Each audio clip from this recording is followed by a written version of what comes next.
आपण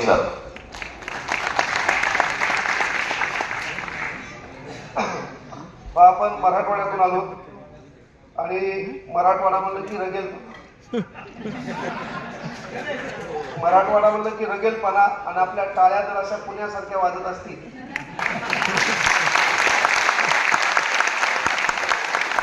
तर आपण ओळखू आलो पाहिजे. आपण मराठवाड्यातले कपड्यावरून, बोलण्यावरून, आपल्या बोलीभाषेवरून, वागण्यावरून आपण ओळखू आलो पाहिजे. हे पुण्याकडे जमेल बाबा, मला, तुला, तुम्ही कसे आहात, इकडे जमेल का नाही? हे कारण आपल्या साध्या भाषेत सांगायचं तर आपण असे लोक आहोत. आपल्या भाषेमध्ये प्रेम आहे, आपल्या वागण्यामध्ये प्रेम आहे, आपल्या बोलण्यामध्ये प्रेम आहे. कारण जर आपण छत्रपती संभाजीनगर पासून जर समजा पुण्याकडे ट्रेन येत असाल आणि ट्रेनमध्ये कदाचित कुठं जागा असेल आणि तो माणूस पुण्याकडला असेल तर तो तुम्हाला म्हणू शकतो प्लीज हॅव अ सीट. तो तुम्हाला म्हणू शकतो की मला थोडं ऍडजस्ट करता का. तो तुम्हाला म्हणू शकेल की मी या ठिकाणी बसू शकतो का. आणि ते जर तुम्ही परभणीपासून पलीकड किंवा छत्रपती संभाजीनगर पासून इकडं नांदेडकडे जात असाल आणि गाडी मराठवाड्याची लोक असतील ती तुम्हाला असं म्हणणार नाही, राईट. ते डायरेक्ट म्हणणार एकर होय, ट्रेन काय त्या बापाची आहे का. सांगायचं तात्पर्य उद्या पेपर आहे MPSCचा गट ख आणि 30,000 पोरं तो पेपर देणार आहे. म्हणून मी कैलास दादांना शब्द देतो की पुढच्या वर्षी तुमचा जो कार्यक्रम असेल तो आपला जीव धाराशिव हा कार्यक्रम या सभागृहात होऊ शकणार नाही, कारण तिथं प्रचंड गर्दी असणार आहे. म्हणून आणि दादानी सर्वांचे नाव घेतले मात्र वहिनीचं नाव घेतलं नाही, म्हणून वहिनीसाठी पण एकदा जोरदार टाळ्या होत्या. मला एक चिठ्ठी आली, नेत्यावर बोलू नका, पण मी काही नेत्यावर जास्त बोलणार नाही. पण नेत्यांचा खरा स्वाभिमान घरच्यांनी तरी ठेवला पाहिजे आणि तो स्वाभिमान खऱ्या अर्थानं जगण्याचं काम कैलास दादांनी अलीकडं स्वामी सरांनी महाराष्ट्राच्या कानाकोपऱ्यात दाखवलाय. आणि म्हणून लक्षात घ्या, काय असतं माहिती का, आपले 3 चेहरे असतात. त्या 3 चेहऱ्यापैकी समजा मी एखादं चांगलं शर्ट घातलं तर पहिल्यांदा मला वाटतं हे शर्ट लोकाला कसं दिसतंय. आणि मग आपले पोरं काय करतात, आपला एक दलिंदर मित्र दुकानात घेऊन जातात आणि त्याला विचारतात हे शर्ट कसं आहे. त्याला याला जरी आवडत असेल तर ते डायलॉग घालते, चौकडा मोठा घे, स्टेट लाईनिंग घे. कारण आपल्या इथं मेंटॅलिटी आहे सर, जे पत्राच्या घरात राहते, स्लॅबच्या घराच्या वास्तुशांतीला जाते आणि त्याला सल्ला देते पायऱ्या पलीकडून काढायला पाहिजे. मेंटॅलिटी एवढी डेंजर आपल्या लोकांची, म्हणजे चॅलेंज आहे आपल्या लोकांना. आणि बरं झालं तुम्ही मला शेवटी माहीत नाही हातात त्याला, आणि हे ताणाच होते नेमके की आता हे किती वेळ घेते. पण मी ताण घेऊ नका, तुमच्या आयुष्याची शाळा सांगणार आहे आणि मी मुद्दाम इथून कॉलेज करून जाणार आहे. सांगायचं तात्पर्य एकच आहे की बाबा जगाला दाखवण्यासाठी जेव्हा आपण एखादा शर्ट अंगात घालतो तेव्हा जगाला कसं दिसावं असं आपल्याला वाटतंय. त्यानंतर ते शर्ट घातल्यावर मी कसा दिसतो हे मी आरशात पाहतो. पण माणसाचे 3 चेहरे असतात, एक जगाला कसा दिसावा, मी स्वतः कसा दिसावा, आणि तिसरा चेहरा मला माहित असतो मी किती हरामखोर. तर तुम्ही कुठल्याही क्षेत्रात असताना तिसरा चेहरा तुमचा आतून तुम्हाला म्हणला पाहिजे यू आर ग्रेट. आणि ते म्हणण्याचं काम महाराष्ट्राला कैलास दादांनी अलीकडे विनंती करा. मी कुठल्याही राजकीय स्टेजवर जात नाही, कोणाच्याच कार्यक्रमाला जात नाही राजकीय, पण कैलास दादांची निष्ठा म्हणून नाही, पण त्यांचं जे काम आहे कोणाचाही फोन उचललं. आता आम्ही इथं हॉटेलमध्ये बसलो होतो, कोणी ओळखीचं नसेल बस काय हरकत नाही. नाही तर आमच्या इकडे आमदार म्हणल्यावर अरे बाप, सरपंचच हवा जास्त करतो, आमदार तर लांबच राहील का नाही. चहापेक्षा कॅटल्या गरम. कार्यक्रम एवढा बिघडलाय, पण सामाजिक दातृत्व आणि नेतृत्व हे सहज कोणाला मिळत नाही. येणारा काळ आमची एवढीच विनंती आहे, सत्ता कोणाची येऊ, सत्ता कोणाची जाऊ, पण कैलास दादा सदैव विधान भवनात राहू. कारण ही लोक आपली आहेत, ती लोक आपल्यासाठी बोलतात, आपल्यासाठी लढतात, ती लोक सदैव सभागृहात असणं काळाची गरज आहे. आता माझ्याकडे विषय छान दिलाय पहा, शिक्षण. ह्याच्यात मला 10% शिकलेले दिसायले, ज्याचा सत्कार झाला मुळात हा कार्यक्रम त्या पोरायला पाहिजे होता, पण आता याच्यात पालक आहेत. एका पोराला मी मार्क पाहिजे 100%. अहो इथं माय बाप दोघं 100% पास नाहीत हो. त्या पोराला 100% मार्क आहेत, त्याचे मायबाप दोघं 80% पास आहेत. आणि त्या मायबापाला कळकळीची विनंती, एक लेकराला ताण देऊ नका. तुमच्या ताणामुळं लहान वयात त्याचे केस पांढरे व्हायचे. त्यातही बोललं पाहिजे, त्याचे केस पांढरे. सत्कार करून काय करता? बरं बिनाकामी कोमत झाले तुम्ही. सत्कार इथं बसलंय असेल 10वी 12वीला सत्कार झाला असं कोणी हातवर करा. इथं बसले 10वी 12वीले म्हणजे सत्कार झाला नाही असं कोणी. 10वी 12वी झाली म्हणजे आता 10वी 12वी झाली नुकतीच, आणि ज्याचा सत्कार झाला असं कोण कोण. तुम्हाला सांगतो इथला सत्कार. आपण धाराशिव म्हणजे परभणी धाराशिव आपण मराठवाड्यातले. आपल्यात 8 जिल्हे आहेत, 76 तालुके, छत्रपती संभाजीनगर आपला प्रशासकीय विभाग आहे ना. तिथून आपण इथं आलो. एक गोष्ट लक्षात ठेवा, ज्यांचा सत्कार झाला नाही त्यांचा इथला सत्कार म्हणजे सर्वस्व नाही, किंवा 10वी 12वीला तुम्ही घेतलेले मार्क म्हणजे तुमचं आयुष्य नाही. तुम्हाला ज्या माणसाला शिक्षण विषयावर बोलायला लावलंय, ज्याचा विषय दिला आजची शिक्षण व्यवस्था आणि भविष्य, ज्याला मला तुम्ही जो विषय दिलाय तर मला 10वी मार्क आहेत 75.20%. एकही मार्क मनाचा नाही. मला लावून मी मार्गदर्शन जाहीर करणार, त्याला 100% पडले. दुखायला बसीचं इंजेक्शन वघारीला. मला 12वीला मार्क आहेत 80.33. तिथंही सांगतो मायचा मला पेज नंबर पाठवा. त्यासाठी कोणता प्रश्न कोणत्या पेजवर. या वरतून आवाज दिल्यावर त्याने पटकन फाडून माझ्याकडे कसा घेतला. मला बीएडला मार्क 80%, मोह सेंटर राळेगाव. तिथंही सांगतो व्हायचा भारतीय समाज सद्यस्थिती समस्या व उपाय, जे बी विषय होते त्याचे पेज नंबर पाठ, तेही मार्क नंबर 1. म्हणजे 10वी 12वी डीएड इथं जरी मला मार्क कॉफ्यावर मिळाले असतील, पण एक गोष्ट लक्षात ठेवा, मला लोक विचारतात कधी कधी तुमच्या हातात धागे दोरे, तुम्ही शिक्षकासारखे राहत नाहीत, तुम्ही स्टेजवर जाऊन सांगता की मी कॉफ्या करून पास झालो. मी त्याला सांगतो सध्याचा काळ बदललेला आहे. मसड हेकणी असो, मोडकी असो, सिंग तुटलेला असो, ती दूध द्यानी दुधाशी मतलब मान्य हे ना कॉफ्या केल्या, मी अनेक फुटाणे केले, पण सध्या स्पर्धा परीक्षेतल्या जवळपास नाही म्हणलं तर 17 विषयावर मी कॉन्स्टंट, कुठलाही विषय द्या 24 तास विदाऊट बुक घेता बोलू शकतो. 5200 तारखा मला अजूनही पाठ, म्हणजे 5200 तारखा पाठ आहेत. एक तारीख चुकली तर त्याचे 500 रुपये मी देतो, नाही तर उद्या कार्यक्रम ठेवा 500 तुम्ही घेऊन या. सांगायचं तात्पर्य बाळांनो एकच आहे, 10वी 12वीला तुमचे मार्क मिळाले, तुमचा इथं सत्कार झाला. दादाचं अभिनंदन आहे, त्यांनी तुमच्यासाठी कार्यक्रम ठेवला. धाराशिव फाउंडेशनचं अभिनंदन आहे, त्यांनी तुमच्यासाठी कार्यक्रम ठेवला. पण पोरांना 10वीला 90% मार्क मिळून कार्यक्रम ठेवला का आणि त्याचा सत्कार केला. हे दलिंदर 12वी 47% आले. हे 100% वाला तू फक्त पुढच्या वर्षी मला भेट. पुढच्या वर्षी मी येणारच आहे. दादा बोलव न बोलव पण मी येणार. हे काय करायचं बघा. मला 100% पडले ते नाही कामाचं आहे मग. कारण मेन गोष्ट काय की ज्याला 10वीला 95% मार्क त्याचा सत्कार, 12वीला 60%. कसं काय नाही ना, अभ्यासच केला होता. सगळा सोडायला गेलता तू, कुठं हळद करायला गेलता.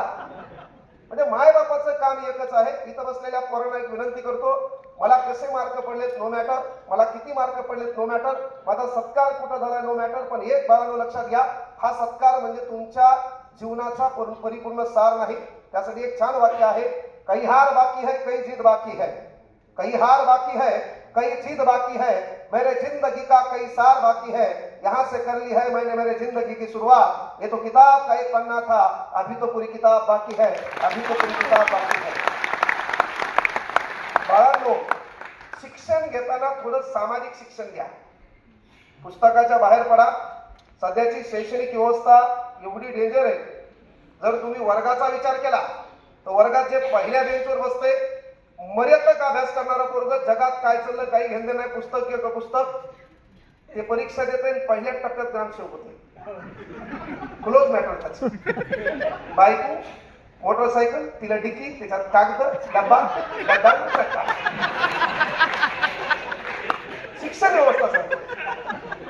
जे पहिल्या बेंचवर बसते का, अरे बाप, जगात काय चाललं काही घेणं नाही, जग कुठं डबघाईला आलं, कोण पळून गेलं, कोण पळून आलो, काही घेणं नाही. त्याच्या डोक्यात एकच पुस्तक, एक पुस्तक. मर्यादक अभ्यास, पहिल्यांदा पेपर देते फटकन ग्रामसेवक. जे मागायला बेंचवर बसते, जोड्या लावा. मी बोललेलं ज्याला कळत नाही ते नाबालिक, आणि जे बी हसले त्याने जोड्या लावले नाही त्याला.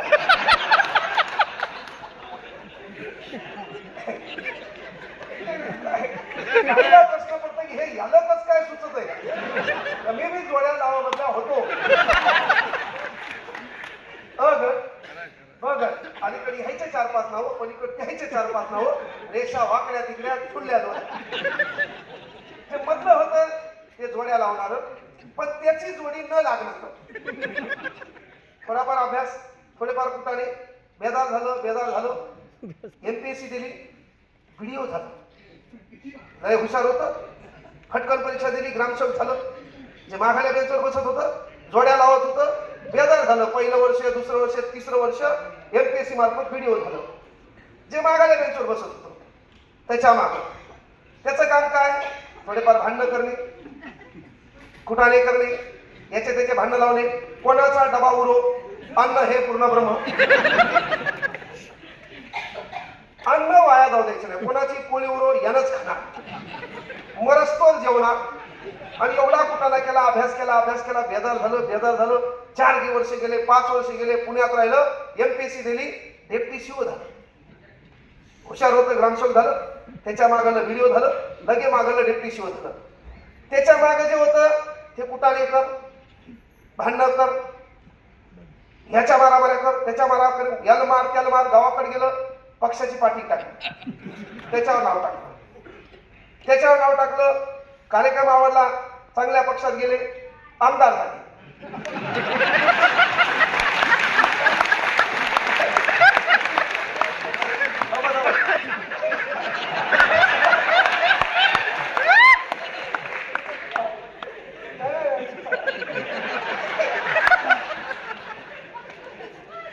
विषय पुढे म्हणजे जे पहिल्या बेंचवर होते दुसऱ्या बेंचवरलं व्हिडिओ झालं, तिसऱ्या याच्यावरलं डेप्टी CO झालं, आणि जे चौथ्या बेंचवर होते ते आमदार झाले. आमदार होऊन सत्तेत आले, सत्तेत होऊन पालकमंत्री आले. पालकमंत्री झाले तिघे त्याला सलाम करायचे. म्हणजे शाळेत गेले नाही ते बाबा झाले, त्याच्यामुळे त्याच्या पाया पडायचे.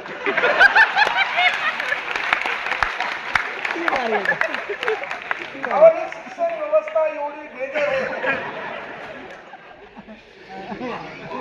म्हणून आपण ठरवायचं मी कोणत्या बेंचवर आहे, आणि त्या बेंचचा अभ्यास करून आपण ठरवायचं आपला कार्यक्रम इथून इथपर्यंत जाणार. पण विनंती आहे, पोरायला लय ताण देऊ नका.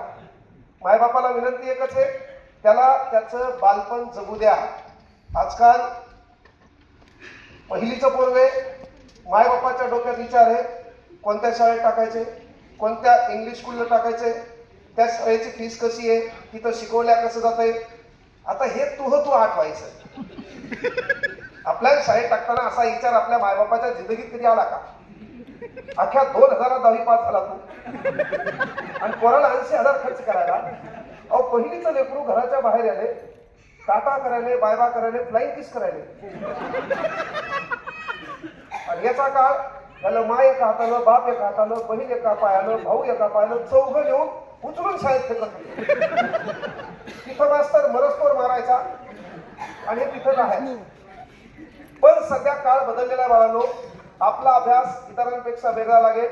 त्यानंतर सर्वात महत्वपूर्ण गोष्ट ही आहे की बदलत्या काळानुरूप बदलल्याशिवाय बदलता काळ माणसाला लक्षात ठेवत नाही. म्हणून आपलं लक्ष आपल्या लक्षावर असल्याशिवाय लोक आपल्याला लक्षात ठेवत नाही. म्हणून विनंती एकच आहे, ह्या काळात तुम्हाला शिक्षण कोणतं घ्यायचं ते घेत असताना कौशल्य प्रधान तुमच्यामध्ये जो गट्स आहे त्याला निवडा. इथं झाडाला पाणी घालू लागले, सरांनी भरपूर झाडं लावले, मी फॉरेस्ट मध्ये होतो, तो झाडावर प्रेमच नव्हतं. माझं प्रेम विद्यार्थ्यावर होतं. आपल्याला कळलं हा कार्यक्रम आपला नाही. आणि मी लोकांना सांगायचो झाडे लावा, किनवट एरिया. लोक झाडावर कमी झाडाखाली प्रेम करणारे जास्त. मी दररोज लोक घेऊन तिथे नोकरी करायचो. मला एकच गोष्ट कळली, जे आपल्याला कळतं ते कळावं. माझं डीएड झालं होतं 2010ला आणि डोक्यात एक इच्छा होती आपल्याला मास्टर व्हायचं. पण 2 मे 2010ला डीएड सीटी दिली. 6 मार्कांना माझा निकाल गेला. निकाल गेल्यामुळं मनात थोडं खच्चीकरण आलं. आई वडील गेले, बाबा आपण गरिबीतून आलो, पण शहरामध्ये शिकत असताना श्रीमंताच्या लेकरासोबत राहायला लागलो, ओळखी जमायला लागल्या. आणि लहान वयामध्ये जेव्हा आपण प्रसिद्ध होतो तेव्हा आपण आपल्या ध्येयापासून लांब जातो. तेव्हा पहिले मायबापाचं काम आहे आपल्या लेकराच्या संपर्कात कोण हे तपासणं काळाची गरज आहे. त्याच्यानंतर 10वी 12वीला लेकरांना मोबाईलची गरज काय आहे हा पहिले बापानं लेकराला प्रश्न विचारावा. त्याच्यात ती इंस्टाग्रामवर असेल तर मी प्रत्येक भाषणात एक आवर्जून सांगतो की बाबा अलीकडे कायदा निघाला झाला. तो कायदा आहे, शिक्षकाने विद्यार्थ्याला मारायचं नाही. शिक्षकाने विद्यार्थ्याला मारायचं तर लांब, डोळे वटारून पण पाहायचं नाही. पण पोरांना समजा शिक्षकाला मारलं तर शिक्षकांना जायचं नाही. मी तरी सांगतो माझी काळी आहे. येणाऱ्या 1-2 वर्षात हे मायबाप तहसील कार्यालयात जाणार, हे मायबाप कलेक्टर ऑफिसला जाणार आणि कलेक्टरला निवेदन देणार, हप्त्यातून का होईल आमच्या गाभराला एकदा मारायचं परमिशन मास्तरांना द्या. हे तुम्ही म्हणणार. आणि जर तुम्हाला म्हणायचं नसेल येणाऱ्या पिढीमध्ये, कारण काल परवा मी परभणीमध्ये फिरत असताना पाहिले मोठमोठ्या शहरामध्ये 9वी 10वीचे पोरं बॅगमध्ये चाकू ठेवायचे. गुन्हेगारी प्रवृत्तीकडे वाटचाल झाली. आज इथं बसलेले पोरं आहेत, या पोरांकडे इंस्टाग्राम असेल तर इंस्टाग्राममध्ये पोरं फॉलो कोणाला करायला, तर ज्याची गुन्हेगारी प्रवृत्तीकडे वाटचाल आहे, ज्यानं लोकांच्या गाड्या घेतल्यात, फिरवल्यात, हवा केली आहे ना, भाई इज कम बॅक, रोक रोक तेरा बाप आया आहे, त्याला फॉलो करणारे अवलादी आहेत. किंवा आपल्या बापाचं काम आहे आपलं लेकरू कोणाला आदर्श मानतं. तुला या महाराष्ट्रामध्ये आपले अस्तित्व निर्माण करायचं, तेव्हा या महाराष्ट्रातल्या कुठल्याही पटुऱ्या रील स्टारला फॉलो करण्यापेक्षा तू छत्रपती शिवाजी महाराजांच्या विचारांना फॉलो केलं पाहिजे. हे तुमचं काम आहे.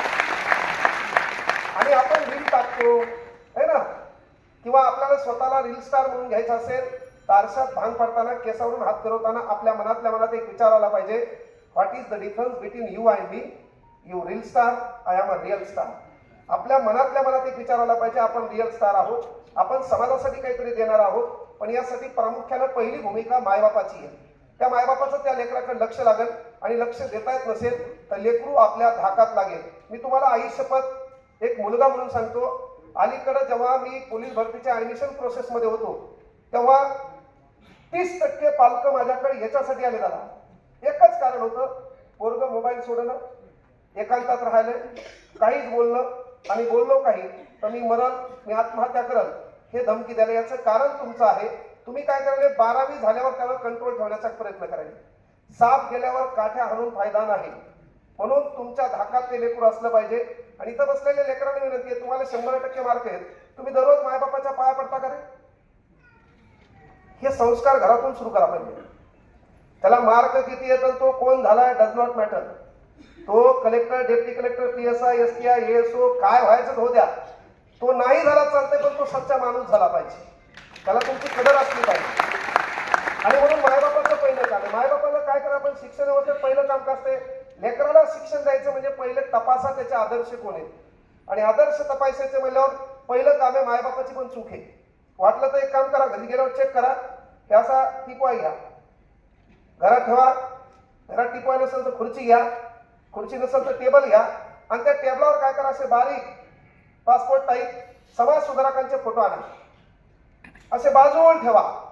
छत्रपती शिवाजी महाराज, डॉक्टर बाबासाहेब आंबेडकर, छत्रपती संभाजी महाराज, राजश्री शाहू महाराज, स्वामी विवेकानंद, शहीद आलम भगतसिंग है ना, महात्मा ज्योतिबा फुले, सावित्रीबाई फुले, माता रमाई, राष्ट्रमाता राजमाता जिजाऊ, असे बाजूनं गोल फोटो 15 ठेवा. आणि मधात गुटगुटीत नवरा बायको या नात्यानं तुमच्या दोघांचे फोटो ठेवा. दोघांचे मायबाप आहेत ना, पण आणि त्या लेकराला बोलवा आणि त्याला विचारा ह्याच्यापैकी तू आदर्श कोण आहे? ते प्रत्येकाच्या फोटोला हात लाईल, तुमच्या दोघांच्या लावणार नाही. हा शब्द मोह आहे. ते प्रत्येकाच्या फोटोला हात लाईल पण तुमच्या दोघांच्या लावणार नाही. तेव्हा माईचं बापाचं पहिलं कर्तृत्व बनतंय की आपल्या लेकराला आपण विचारलं बाळा तुला काय बनायचं? मला 9 वर्षाची एक मुलगी, मी तिला आवडून सांगतो, मी तिला विचारलं ती काय व्हायची? कलेक्टर व्हायची म्हणती. पण जेव्हा दुसऱ्या कोणी विचारलं का तिला विचारलं काय व्हायचं तेव्हा ती म्हणती मला माझ्या पप्पासारखं व्हायचं. म्हणजे पहिलं तुमचं काम काय की बाप या नात्यानं तुमच्या लेकराला तुम्ही विचारलं बाळा तुला काय व्हायचंय? ती म्हणजे कलेक्टर व्हायचं, लय मोठं साध्य नाही. ती म्हणजे डेप्टी कलेक्टर व्हायचं, लय मोठं साध्य नाही. पण जेव्हा पोरीला बाप या नात्यानं आपण तिला विचारलं बाळा तुला काय व्हायचं? तिनं कमरेवर हात ठेवला, तुमच्या डोळ्यात डोळे घातले आणि ती जर म्हणजे पप्पा मला तुमच्या सारखं व्हायचंय, त्या दिवशी तुम्ही त्या लेकराचे आदर्श म्हणून सुरुवात झाली. हे तुमचं काम पहिले करावं लागेल. आणि राहिली गोष्ट त्या लेकरांना शेष. आता सध्या शिक्षणात भविष्य राहिलं का नाही सांगता येत नाही. कोणता पेपर फुटायचा राहिला? पेपरच काय आजकाल काही फुटायले त्यावर मी बोलणार. पहिलेच पण चिठ्ठी आलेली आहे. कार्यक्रम पुन्हा आपला जीव धाराशिव आहे, महाजीला बाजूलाच आहे ठीक आहे नाही. पण मी आवर्जून सांगितलं दादाच्या कुठल्याही मदतीमध्ये आम्ही सोबत असणार आहोत. या ठिकाणी सन्माननीय स्वामी साहेब पण आहेत, त्यांचंही काम चांगलं आहे. म्हणजे सहज माणसाची नावं निघत नसतात. पण आवर्जून सांगेल काम ऐसा करो की नाम हो जाए, काम ऐसा करो की नाम हो जाए, नाही तो नाम ऐसा करो की नाम सुनते काम हो जाए. हे काम आपल्याकडून झालं. पहिली गोष्ट भविष्याची, तुम्ही काय कुठाने केले जराशी तुमची शाळा दाखवतो तुम्हाला आणि तुम्ही लेकराकडून काय अपेक्षा ठेवायची तुम्ही ठरवा. भारतामध्ये पहिल्यांदा भारतीय लोकांनी शिकावं यासाठी आपल्या भारतात एक माणूस आला होता, त्याचं नाव होतं लॉर्ड मेकॉले. हा लॉर्ड मेकॉले नावाचा माणूस होता. त्याचं म्हणणं होतं की बाबा भारतीय लोकांनी इंग्रजी भाषा शिकली पाहिजे. आपले लोक आडमुठे, इंग्रजी आम्ही शिकणार नाही. आणि आता प्रत्येक बेजार इंग्रजीसाठी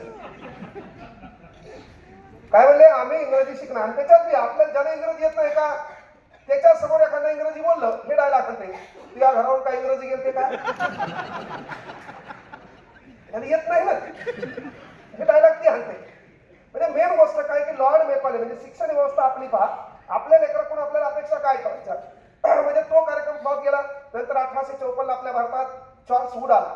त्याने सांगितलं भारतीय लोकांना आम्हाला साक्षर करायचंय, एवढ्या लोकांना आम्ही शिकू शकणार नाही पण जेवढ्या लोकांना आम्हाला साक्षर करता येईल तेवढा प्रयत्न आम्ही नक्की करू.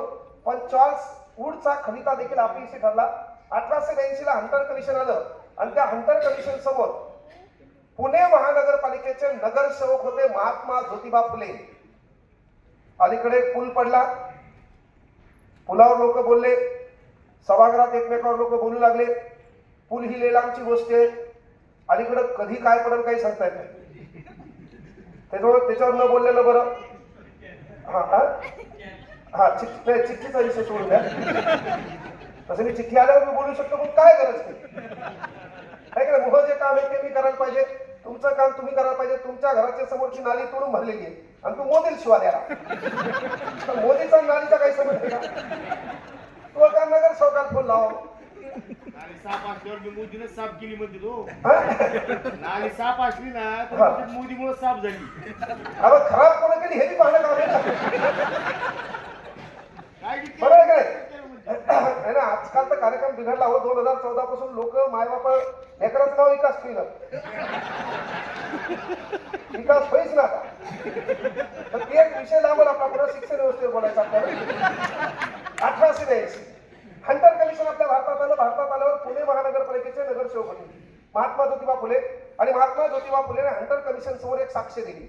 म्हणजे शिक्षण व्यवस्थेचा पाकशी होती. साक्ष काय दिली की जर तुम्हाला या भारतातल्या लोकांना साक्षर करायचं असेल तर पहिलं एक काम आहे, या शिक्षणापेक्षा या देशातल्या लोकांना पोटाचा प्रश्न आहे. आणि मग पहिल्यांदा शेतकऱ्यांचे प्रश्न त्यांनी मांडले. ते प्रश्न असे होते, शेतकऱ्यांना बी बियाणे मोफत द्या. देते सरकार. हे कधी मांडले? 1882 ला. कधी मांडले? 1882 ला. आणि एक गोष्ट लक्षात ठेवा, विरोधी पक्ष आणि सत्तेतले दादा इथे बसले त्याच्या वतीने सांगतो, माझ्या मनातून सांगतो, दोघं सारखेच. सांगतो कस काय.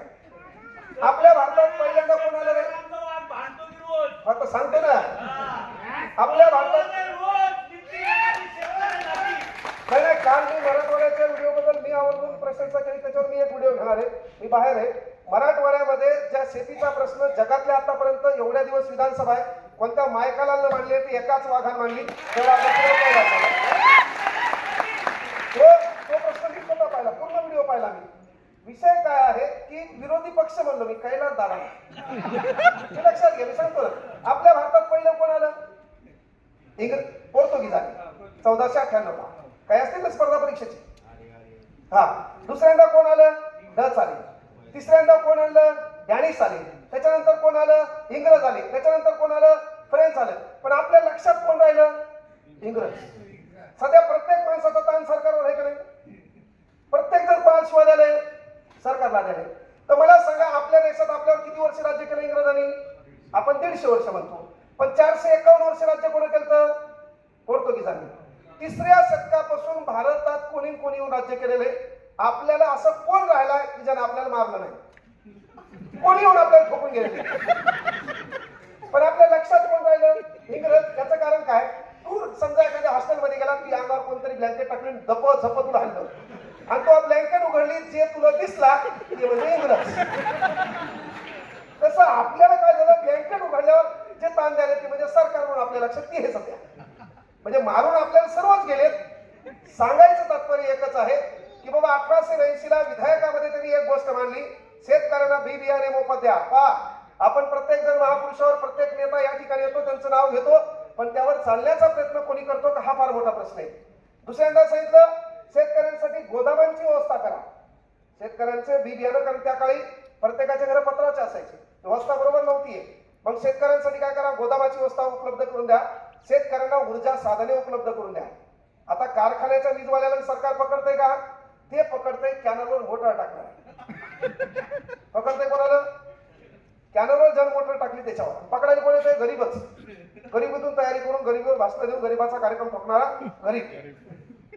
म्हणजे मेन गोष्ट काय का 1880 ला हे विधेयक मांडल्यावर दुसरं विधेयक मांडलं शिक्षण. आणि त्या शिक्षणामध्ये महात्मा ज्योतिबा फुलेंनी सांगितलं, जर तुमचं स्वप्न या देशातल्या लोकांना साक्षर करायचं असेल तर पहिलं काम करा, 6 ते 12 वर्ष वयोगटातील विद्यार्थ्यांना मोफत शिक्षण द्या, देताना सक्तीचं द्या. शिक्षण कसं असलं पाहिजे? मोफत, पण ते सक्तीचं असलं पाहिजे. आमच्या भारतातल्या लोकांना सिलेबसचा ड्राफ्ट नाहीये, म्हणून तो पाठ्यक्रम तुम्ही ठरवला पाहिजे. तो पाठ्यक्रम ठरवल्यामुळं तुम्ही त्यांना शैक्षणिक साहित्य दिलं पाहिजे. आणि जर तुम्हाला या देशातल्या लोकांना साक्षर करायचं असेल तर या देशातल्या लोकांना शिकवताना त्यांना त्याच्या बोली भाषेतून शिकवलं पाहिजे. इथं आपण राज्यगीत गायलं है ना, मराठी भाषा, बरोबर आहे. त्या दिवशी सभागृहामध्ये कोणाला तर मराठीत वाचता येतो, आपल्याला घेतले ना, आपण नाव कोणाचं घेत नसतो. सामान्य माणूस क्लास घेतो, परभणी जायचं मोहा कार्यक्रम मधात होऊ नये. सांगायचं तात्पर्य एक लक्षात घ्या की बाबा आपल्या इथं 1880 ला कमिशन आणलं, महात्मा ज्योतिबा फुलेंनी विधेयक मांडलं. नंतर आपण 22 जुलै 1947 ला देशाला झेंडा स्वीकारला आणि भारताच्या राज्यघटनेच्या कलम 45 मध्ये बाबासाहेबांनी महात्मा ज्योतिबा फुले यांना स्वतःचे गुरु मानले आणि म्हणून बाबासाहेबांनी कलम 45 मध्ये काय लिहिलं? 6 ते 14 वर्ष वयोगटातील विद्यार्थ्यांना मोफत आणि सक्तीचं शिक्षण द्या. बाबासाहेबांनी कलम 45 मध्ये लिहून ठेवलं का?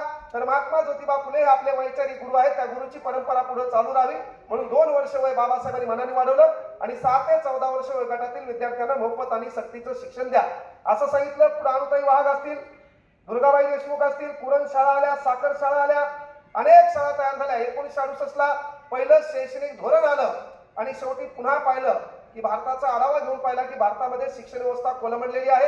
भारतामध्ये शिक्षण व्यवस्था केवळ 69% आहे. 31% भारतातली शिक्षण व्यवस्था आजही परिपूर्ण नाही. मग काय करा? तर पहिलं शैक्षणिक धोरण पारित झाल्यावर लोकांच्या लक्षात आलं, सरकारच्या लक्षात आलं की या देशातल्या लोकांना शिकवायचे प्रॉब्लेम हा नाही, पण प्रॉब्लेम प्रमुख हा आहे की या देशातल्या लोकांना शिक्षणापेक्षा पोटाचा फार मोठा प्रश्न आहे.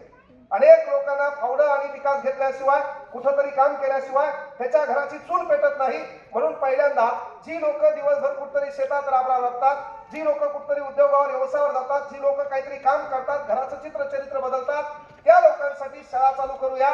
आणि म्हणून त्या गावात जो कोणी BA BCom BSc झालेला ग्रॅज्युएट धारक असेल त्याला आपण एक गावात शाळा टाकून दिली. त्याने कोणाला शिकवायचं? 15 ते 35 वयोगटातील जे लोक दिवसभर शेतामध्ये राबतात ते घरी आल्यावर त्यांच्यासाठी एक शाळा चालू झाली. ती शाळेला नाव होतं रात्रीची शाळा. तुम्ही मराठवाड्यात राहतात, तिला नाव दिलं तुम्ही डंगरी शाळा. काय नाव दिलं? म्हणजे शिक्षणाचा विकास कसा होत गेला पहा. आपण तिला नाव दिलं डंगरी शाळा. शाळा बरोबर होती, 7 वाजता सुरू व्हायची, 9ला संपायची होती. पण येताना हे काय करायचं? बम जेवून यायचं. गाडग्यात केलेली ठिकीदार हे का नाही, काला करून खाणे, दिवसभर हे जनावरांच्या मागे फिरलेलं. आणि त्याच्यात तो शिक्षक मला काय गबास मला बोल नको, तू सांगितलं होतं काल हे कर, हे डायलॉग आहे, तू आगा बोल नको, मला माहिती आहे तू काय आहे सांगू का लोकायला. आता याला वाटायचं आपला भांडं फोडून घेण्यापेक्षा जी शाळा चालायची जाऊ द्या, काही नाही. आणि त्याच्यात ते एवढा मोठा ढोलभर, त्याचं वय 30 वर्ष, त्याला दिली पाटी. लहान लेकराकडे 3 रेगी वह्या, 4 रेगी वह्या आहे ना, बालकाले पेनं, आणि याच्याकडे दिली पाटी. त्या पाटीमध्ये अर्धी पाटी आणि अर्ध्याच्या तारा होते, तारात होते मनी. शिक्षक वर्गात येईपर्यंत याला काहीच काम नव्हतं. हे रिकाम्या टायमात मनी फिरवायचं. कारण मास्तराला उशीर झाला, आपली लेखन खाऊन टाकली. काहीच खायला भेटलं नाही, लेखन खाल्ली. त्या मास्तराचा पगार 2-2 वर्ष गव्हर्नमेंटनं केला नाही. त्या लोकांनी ऍप्लिकेशन दिले, आंदोलन केले, गव्हर्नमेंट पगार करत नव्हतं. आणि त्या लोकांनी हात काढून घेतला, आम्ही ही शाळा चालवणार नाही. रात्रीची शाळा बंद पडली. शेवटी गव्हर्नमेंटला प्रश्न पडला, लोक लेकरं तर शिकले पाहिजे. आणि मग आपल्या भारतात खडूफळा मोहीम चालू झाली. एक गुंडाळी फलक शिक्षकांना घ्यायचा, एक खडूचा बॉक्स सोबत ठेवायचा, लेकरं खेळताना दिसले की मधात टाकायचं आणि पोराला बसवायचं, चला लिहा अननसाचा. पोराला प्रश्न पडला, दिवस रात्र अभ्यासच का? मास्तर दिसला की पोरं पळू लागली. आबा बाबा ते शिकवत आहे म्हणजे. मास्तर गलीत दिसला की पोरं दुसऱ्या गलीत. कारण ते कुठेही शिक्षण झालं. शेवटी पोराला प्रश्न पडला, हाही कार्यक्रम बिघडलाय. पण शेवटी गव्हर्नमेंटला प्रश्न पडला की या ग्रामीण भागातल्या गोरगरिबांच्या लेकरांना आपल्याला शिकवायचं. राज्यघटना कलम 45 जे काही तत्व आहे त्याचं पालन करायचंय, घराघरात शिक्षण पोहोचायचंय. काय करावं? मग याला एक सोपी आयडिया म्हणजे शिक्षण व्यवस्था बदलायची असेल तर या गोरगरिबांच्या लेकरांना जसं मतदारांच्या उक्ती आपल्याला 500-1000 रुपये दिल्या जातात, तसे या गोरगरिबांच्या लेकरांना शाळेत आणण्यासाठी याला प्रलोभन द्या. मग काय प्रलोभन द्या? तर प्रत्येक लेकराला 100 मिली दूध द्या. गावागावात दूध डेऱ्या होत्या. अलीकडे दुधातली भेसळ काढण्याचं काम तुकाराम मुंडे साहेबांनी केलंय. आपल्या लेकराला सांगा 100% पडले, पुढच्या वर्षी 50% पडू दे, त्याच्यानंतर MBBS होय, काय व्हायचं होय, पण इंजेक्शन चुकीचं देऊ नको. हा, कारण डॉक्टर म्हणजे विशेष खलास झालं का, काही होय. पण एकच विनंती आहे की कुठंतरी आदर्श तुकाराम मुंडे साहेबाचा असावा. 1954ला FDA नावाचं खातं निर्माण झालंय.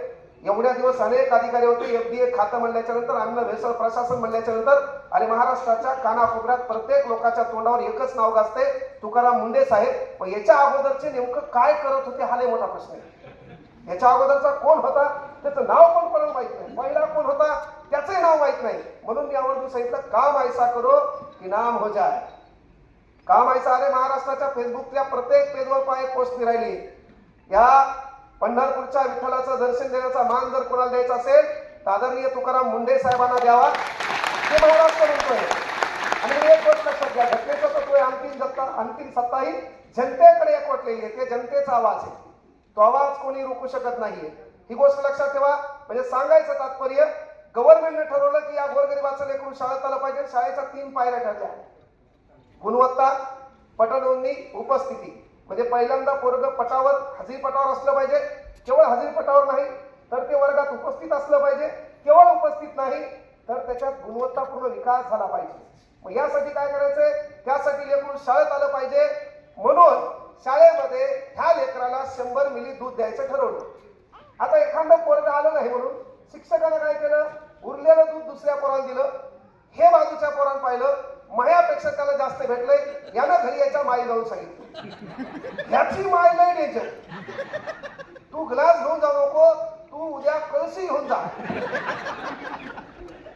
या पोरानं कळशी पाहिली म्हणून दुसऱ्यानं हाडा नेला, एकीनं मगा नेला, एखादं टाकीच घरगळत नाही. दूध द्यायचं होतं 100 मिली. दूध इकडं तिकडं झालं. यानं मास्तरासोबत भांडण केले, मास्तर हल्ला. मास्तरानं गव्हर्नमेंटला सांगितलं हे दूध पीत बंद करा, आमच्याकडे एवढा येळ नाही. दूध बंद झालं. गव्हर्नमेंटला प्रश्न पडला, शिक्षण बंद पडता कामा नये, हे लेकरून शाळेत आलं पाहिजे. म्हणून प्रत्येक लेकराला काय करा?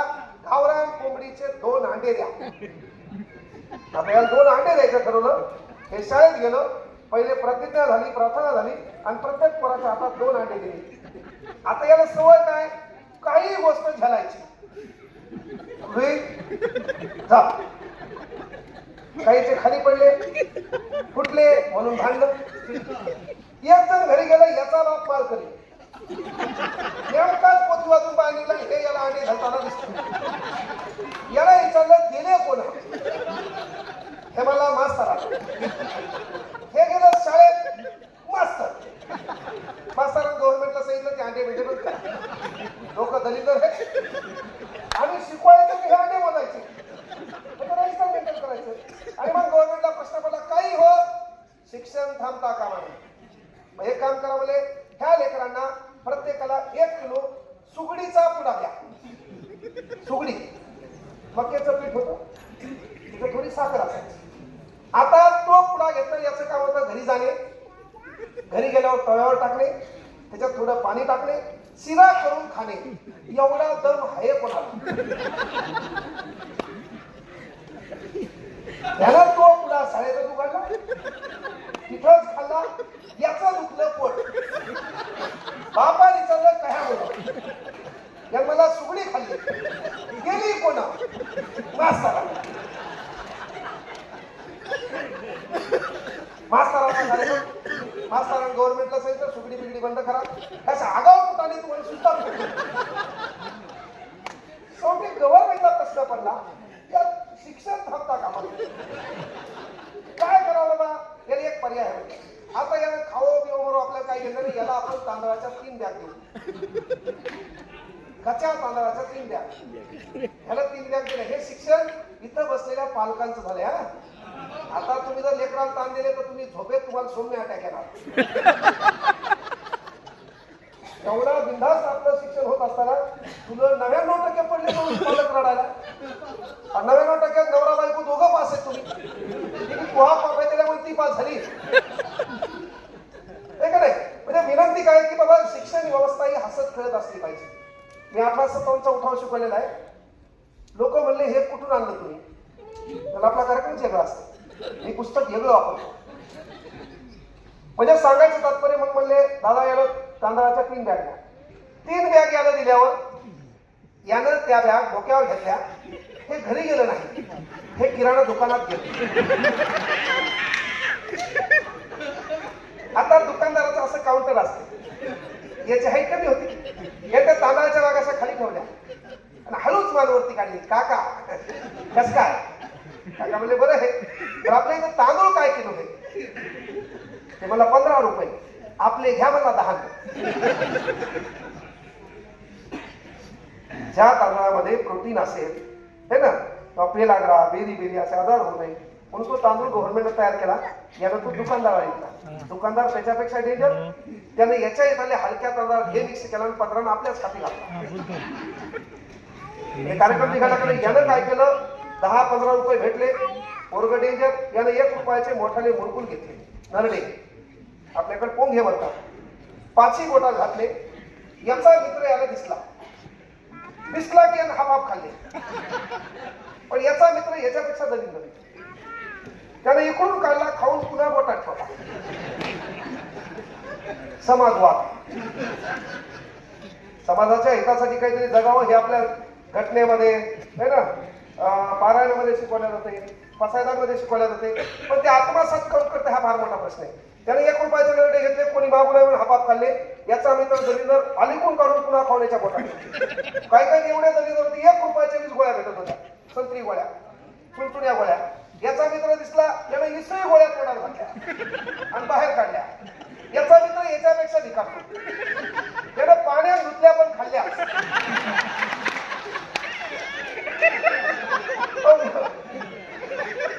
शिक्षण व्यवस्थापन. मग 1 रुपयाची संत्री गोळी.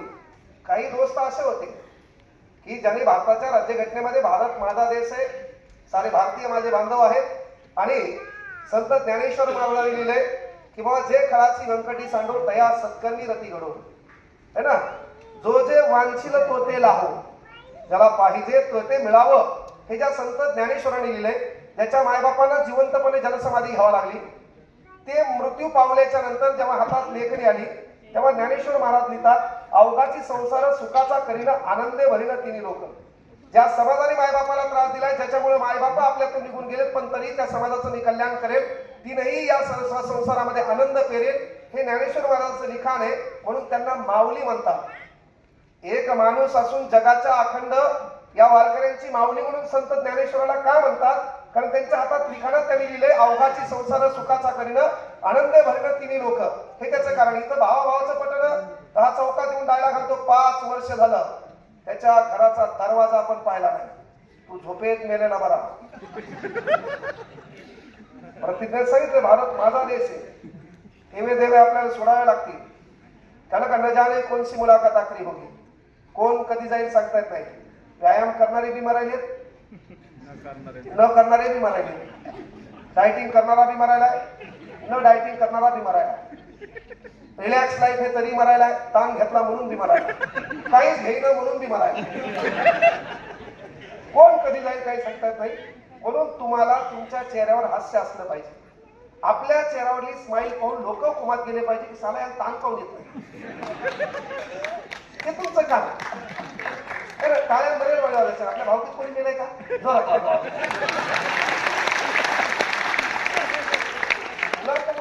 पोरासाठी पाहिजे होतं. पण झालं काय माहिती का? मूळ गोष्ट सांगतो तुम्हाला की आपल्याला लोकांच्या चेहऱ्यावर हास्य ओळखता आलं पाहिजे आणि आपल्या चेहऱ्यावर स्माईल असलं. आपण दुःखात दिसलो का आपल्या बाजूचा हरामखोर आपल्या प्लॉटला गेलाय का?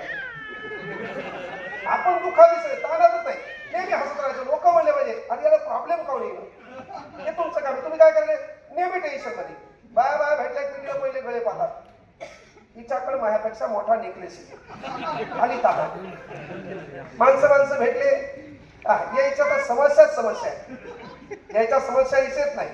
अलीकडं उडी भेटणं म्हणून ताक, गुटखा भेटणं म्हणून ताक. फक्त आता एकदा दारू बंद व्हावं आणि आत्महत्या करतो महाराष्ट्र. म्हणजे विनंती आहे की बाबा न जाणे कोणची मुलाखत आखरी होगी, कोण कधी जाईल सांगता येत नाही. आपल्या चेहऱ्यावर स्माईल असली पाहिजे. लेकरांना आनंदी राहायचं शिकवा आणि आनंदी राहायचं शिकवताना तुम्ही आनंदी असणं काळाची गरज आहे. आणि ते राहण्यासाठी काय असते माहिती का? समाधानाची व्याख्या आहे. मग समाधान कधी भेटतंय? मला किती लोकांनी मदत केली याची यादी मी करावी, मी किती लोकांना मदत केली याची यादी मी करावी. माझी दुसरी यादी पहिल्या यादीपेक्षा मोठी झाली, मला समाधानाची झोप लागायला सुरुवात होती. आणि म्हणून कैलास दादा घड्याळ दाखवली, त्यांचा ऍप होतो, त्या ऍपमध्ये ट्रेस दाखवला मला. त्या ट्रेसमध्ये 0.1 मध्ये होता. का ट्रेस कधी येत नाही? जेव्हा तुम्ही लोकांच्या कल्याणासाठी चांगलं काम करता का तेव्हा ती समाधानाची झोप लागायला सुरुवात होती. बाकीचे ताणात येत आणखी बी आपल्याला बी आणखी ताणे महाराष्ट्रात. आणखी नेमकं कोण कोण जाणार? हे इथंच राहतंय का जाते? आणखी तू जिथल्या तिथंच. आपला कार्यक्रम जिथल्या तिथे पत्र घालणार आहे, तिथं बघून उचलून पलीकडे ठेव, भरल्यावर बाहेर फेकून दे. आपला कार्यक्रम वेगळा आहे. पण सांगायचं तात्पर्य शिक्षण व्यवस्थेचा जर आपण विचार केला तर ते सांगत असताना मी आवर्जून सांगितलं, चेहऱ्यावर स्माईल ठेवा. लेकरही आनंदात राहिले पाहिजे, तुम्ही आनंदात राहिले पाहिजे. तुमच्या चेहऱ्याकडे पाहिल्याच्या नंतर लेकरं प्रफुल्लित झाले पाहिजे. तुमच्या नवरा बायकोचा ताणतणाव लेकरांवर दिसता कामा नये. तुमच्या भांडणाचा परिणाम लेकराच्या अभ्यासावर होतो, तुमच्या वागण्याचा परिणाम लेकराच्या अभ्यासावर होतो. म्हणून तुम्ही आनंदित राहणं गरजेचं आहे. कारण 60 वर्षाचा विषय, हेवा देवा द्वेष टीका टिप्पणी काहीच घेणदेण नाही. तुमच्या आयुष्यावर प्रेम करा. या जगण्यावर या जन्मावर सतत प्रेम करावे. आपल्या जगण्यावर प्रेम करता आलं पाहिजे. आपल्यावर प्रेम करा. तुम्ही गेल्यावर सर्व सुरळीत होणार आहे.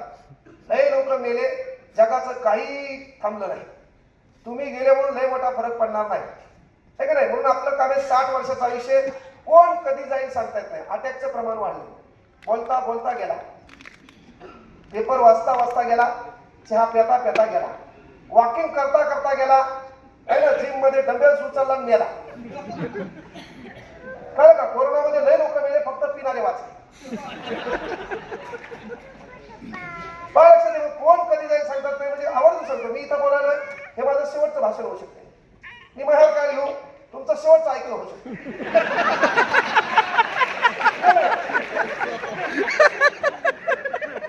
कोणाचा कार्यक्रम कधी होईल सांगता येत नाही.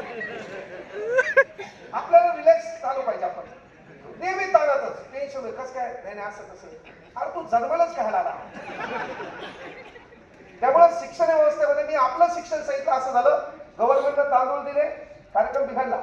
शेवटी गव्हर्नमेंटला कळलं तरी हे शिकणं, गव्हर्नमेंटला ताण आला, शिक्षण थांबता कामा नये. मग करायचं काय? पण 12 सप्टेंबर 2001 सर्व शिक्षा अभियान, गावागावात शाळेमध्ये पेंटर आले, त्याने शाळेवर पेन्सिल काढली, पुढं पोरगी बसलेली, माझा पोरग बसला, तिच्या हातात पुस्तक आणि हो टोणीगा तिच्याकडे पाहा. प्रत्येक क्षेत्रात टॉप पोरगीच.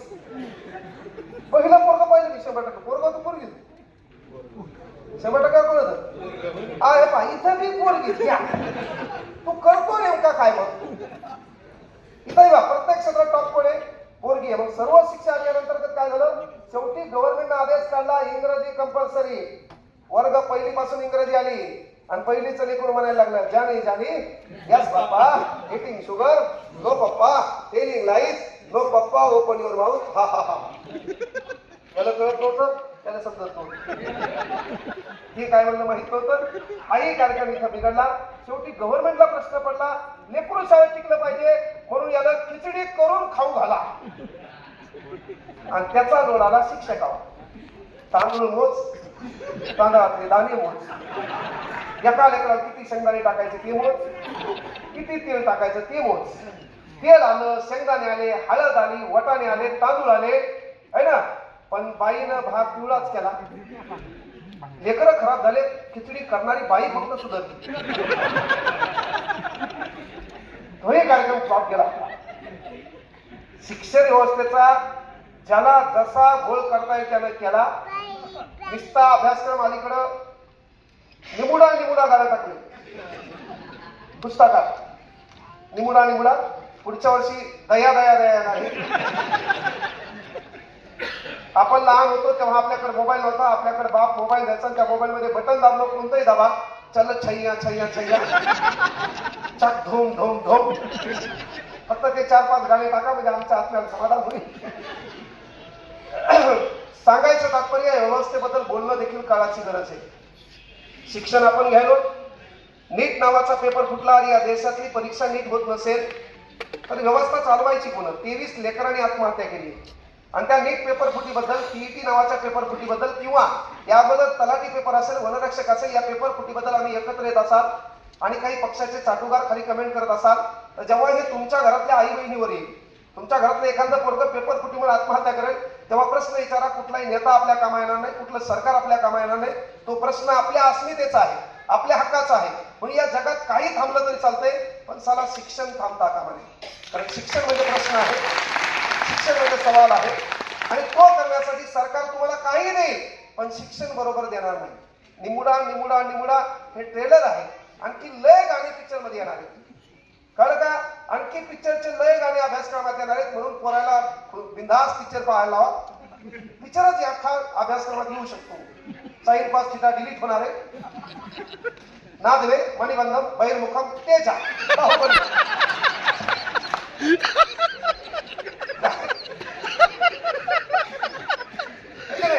काय कधी अभ्यासक्रमात मी काही सांगणार नाही. फक्त माय बापाला एक विनंती तुमचा मुलगा म्हणून करायलो, आपल्या लेकराच्या संपर्कात राहा, त्याच्या चेहऱ्यावर दुःख दिसता कामा नये. अभ्यासाच्या लोडमुळं, शिक्षकाच्या प्रेशरमुळं, इथल्या नालायक व्यवस्थेमुळं आपला जीव आपल्या घरातून जाणार नाही. यासाठी बापानं लेकरू घरी आल्यावर त्याच्या खांद्यावर हात टाकला पाहिजे. जगातल्या कुठल्याही गोष्टीचं ताण घेऊ नको, तो बाप त्या मागं खंबीर आहे. अशा बापानं लेकराला दिला पाहिजे. याच्यातच त्या लेकराचं भविष्य आहे. कारण एखादा व्यक्ती गेला त्याच्यासाठी कॅन्डल लावून, त्याच्यासाठी स्टेटस ठेवून काही फायदा नाही. न जाने कौन सी मुलाकात आखिरी होगी, पाने वाला कौन है, खोने वाला कौन है, इस जहां में कौन किसी का होने वाला कौन है, क्यों किसी मैयत पे मातम करे वो दोस्तों, मरने वालों को कहाँ पता ये रोने वाला कौन है, ये रोने वाला कौन है. म्हणून आपलं काम आहे की ते लेकरू जपलं पाहिजे. नीट मध्ये पहिला पेपर चांगला गेला आणि दुसरा पेपर अवघड गेला तर तो नीट म्हणजे त्याचं आयुष्य नाही. अलीकडे प्रत्येक मायबाप पोराला सायन्स, आणि आमच्या काळात होतं सायन्स म्हणजे लय हुशार, त्याच्यापेक्षा खालचा म्हणजे कॉमर्स, म्हणजे कुठंच बसत नाही ते आर्ट. त्या आर्टचा विद्यार्थी तुम्हाला भाषण द्या. त्यामुळे मॅटर ते नाही, तुम्ही कशातून शिकलात, कुठं शिकलात, काय शिकलात, शिक्षणाच्या भरोशावर तुम्ही कुठं आहात, तुम्ही काय कमवलंय, तुमचं स्टेज काय आहे, तुम्ही कोणाच्या बाजूला बसतात, समाजात तुमची इज्जत काय आहे, यावर पॉवर डिपेंड आहे तुमच्या एज्युकेशनची. ही गोष्ट लक्षात घ्या. आणि कुठलीही खुर्ची असो, आता हा तरी कार्यक्रम आपला फाउंडेशनचा आहे, पण लेकराला बाप या नात्यानं, माय या नात्यानं एक गोष्ट शिकवा की बाळांनो, येणारं भविष्य काय आहे. तर येणारं भविष्य देशातलं कुठलंही स्टेज असो, त्या स्टेजवर बसायला पहिले सत्ता लागते. हा कार्यक्रम राजकीय नाही, पण इथं आणखी एखादे सन्मानी आमदार साहेब आले, खासदार साहेब आले, तर तुम्ही तुमच्यात बसणार का, इथं बसणार का? तर विचार मंच कुठला असो, त्या विचार मंचावर बसायला पहिली ताकद लागते. त्या ताकदीचं नाव आहे सत्ता. सत्ता आपल्या नशिबात येणार नाही. कळलं का? ते 288 ते रक्कम 500 होणार आहेत का? त्याच्यातला तुमच्यापैकी बी कोणी म्हणला की आता पुण्या बिण्यामध्ये बमाट माल कमवला आणि आता धाराशिवला जाऊन नगरसेवक होतो, बाजूचं म्हणतंय तू त्याचं म्हणतंय, ते म्हणतंय पुण्याकडेच बरं आहे बाबा. कळलं का? म्हणजे मेन गोष्ट विचार मंच कुठला असो, त्या विचार मंचावर बसायला पहिली ताकद सत्ता लागते. सत्ता आपल्या नशिबात येणार नाही. आणि जर आपल्याकडे सत्ता नसेल तर मग दुसरी गोष्ट मालमत्ता लागते. बिझनेस करा, रेती उपसा, पैसा येतो कसा कमवणार, हे का नाही?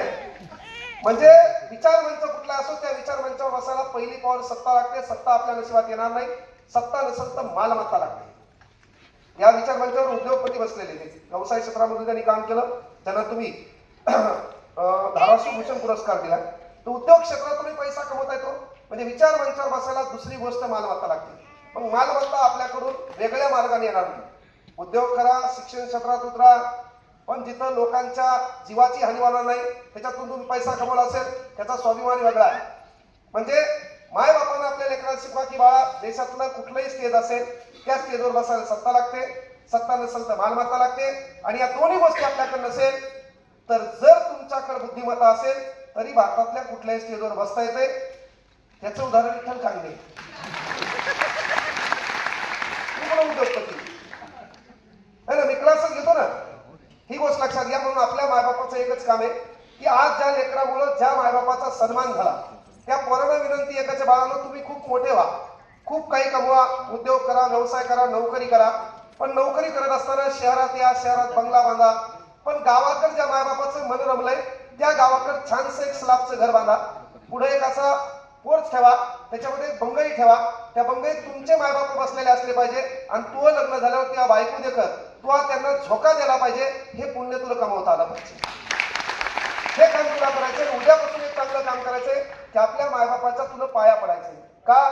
तर बंद किस्मत की कोई ताली नाही होती. मायबापाच्या पाया का पडावं लागते? तुम्ही आता अखंड महाराष्ट्राचा आराध्य दैवत विठ्ठलाची वारी चालली. त्या महाराष्ट्रातला प्रत्येक माणूस विठ्ठलाच्या वारी जाणार आहे. पण घरात पण एक विठ्ठल रुक्मिणी आपली माय माऊली आहे. त्यांच्या पाया का पडायचंय? कारण बंद किस्मत की कोई ताली नहीं होती, सुखी मिदो की कोई डाली नहीं होती, जो झुक जाते हैं माँ बाप के चरणों में उनकी झोली कभी खाली नहीं होती, उनकी झोली कभी खाली नहीं होती. ते माय बापाच्या पाया पडायचं काम राहिलो.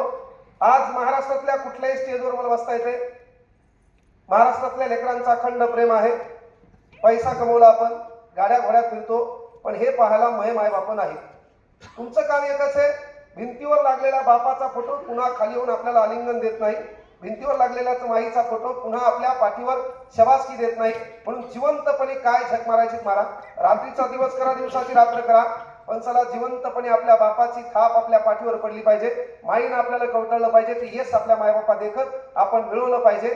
ज्या लेकरांनी इथं मार्क मिळवले त्यांचं अभिनंदन आहे. ज्या लेकरांनी मार्क मिळवले नाही त्याला मिळवण्यासाठी प्रेरणा आहे. काहीतरी करा, मोठे व्हा.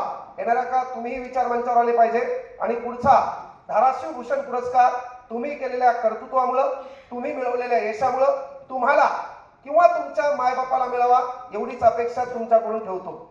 जास्त वेळ घेत नाही. इथून परभणी निघायचे. उद्या सकाळी क्लास आहे. दादाचा शब्द टाळता येत नाही. वाढदिवस होता. दादासाठी एवढंच म्हणेल, जे जे हवं ते ते तुम्हाला मिळो. सन्माननीय आमदार कैलासदादा पाटील यांच्यासाठी जे जे हवं ते ते तुम्हाला मिळो. तुमच्याकडे पाहून इतरांना भाग्यवान शब्दाचा अर्थ कळो एवढीच अपेक्षा ईश्वरचरणी करतो. त्यांना जे काही अभिष्ट चिंतन सोहळा, चांगल्या लोकांचे वाढदिवस होतात, अभिष्ट चिंतन सोहळे होतात. आणि म्हणून तो अभिष्टचिंतन सोहळा 30वा कार्यक्रम मायाच हाताने असावा एवढी एक अपेक्षा करतो. यावेळेस सत्ता पलट होईल आणि कधीतरी दादा लाल दिव्याच्या गाडीत दिसतील असा एक ईश्वराला बघा किती माणसं चांगली ती राजकारणात असली पाहिजे, राजकारणात असून त्यांच्याकडे पदभार असला पाहिजे आणि त्या पदभारातून सामान्य जनतेची सेवा झाली पाहिजे. तो कुठल्याही पार्टीत असो कुठल्याही पक्षात असो पण जनतेची सेवा होणं हे नेत्याचं कर्तृत्व असते. ते कर्तृत्व ईश्वराने पुन्हा त्यांना बहाल करावं एवढीच अपेक्षा ठेवतो. मला या ठिकाणी बोलण्याची संधी दिली, माझा सन्मान केला. जे काही धाराशिव भूषण पुरस्कार आहे ज्या ज्या मान्यवरांना मिळाला त्यांचं देखील अभिनंदन करतो. ज्या विद्यार्थ्यांचा सत्कार झाला त्यांचं देखील अभिनंदन करतो आणि या ठिकाणी जमलेल्या माता माऊल्यांना अभिवादन करतो. माझ्या भाषणाला पूर्ण विराम देतो. थांबतो. जय हिंद, जय महाराष्ट्र, जय शिवराय, जय भीम, जय जय.